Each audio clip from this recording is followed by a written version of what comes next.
So, Terry, I want the audience to get to know kind of an arc of Terry Schilling. So, I've pulled some of your quotes off the internet. I pulled some things you've written. Lightning round. Number one, you said, this started in the 50s and 60s when we started to get women out of the home, started to denigrate the housewife, started to denigrate wives in general. What are you talking about? Well, in the 50s and 60s, we saw the rise of second wave feminism, and at the heart of second wave feminism was really a hatred and an animosity to the family. The Betty Friedan once remarked that the family was just a comfortable concentration camp meant to keep women locked up.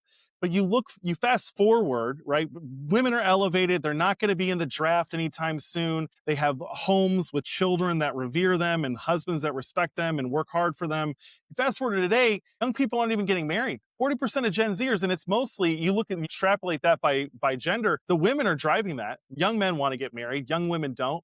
And they've never been more complacent. They've never been less fulfilled, more on antidepressants and anti-anxiety medication, SSRIs. They've never been more miserable, more in therapy. The fewer children they have, the less they get married, the more they put that off. And it kills me because they traded, we traded motherhood for careers. And there's just no replacing motherhood with a career. You said Wisconsin Democrats stand with predatory pornographers, full stop. What are you talking about? What do you mean? Well, so in Wisconsin, we've been passing age verification all over the country. We just hit our 26th state, actually, that's now protecting children from adult content online with age verification. And in Wisconsin, the Democrats actually voted against it. Tony Evers vetoed the legislation.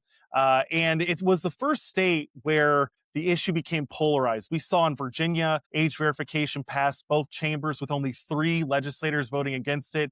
The first legislation we ever passed on age verification was in Louisiana, and that was signed by a Democrat governor, John Bel Edwards.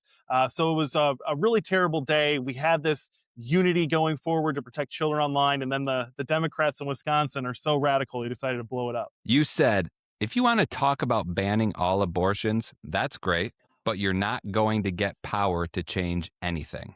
What do you mean? Well, when we're dealing in politics, we have to understand that it's not just the person that makes the best argument that wins. You have to actually persuade people to vote for you.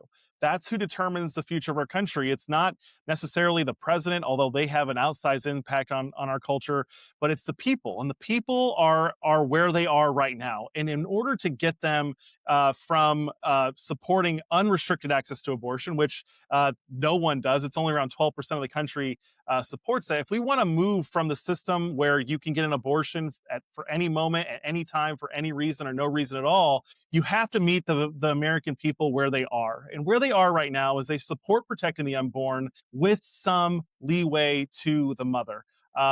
I don't like it. It's terrible. I don't think there's really any abortion that's ever justified.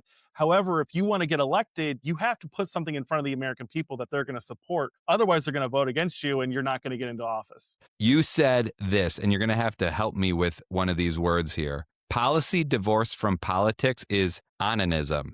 Did I get that onanism right? Onanism. Yeah, look, it's onanism. What is that? It means it's worthless. Onanism is a term from the Bible. I probably shouldn't have tweeted that one. It's a little graphic. But what it ultimately means is that if you don't have policy married to politics, you're not going to get your policy through.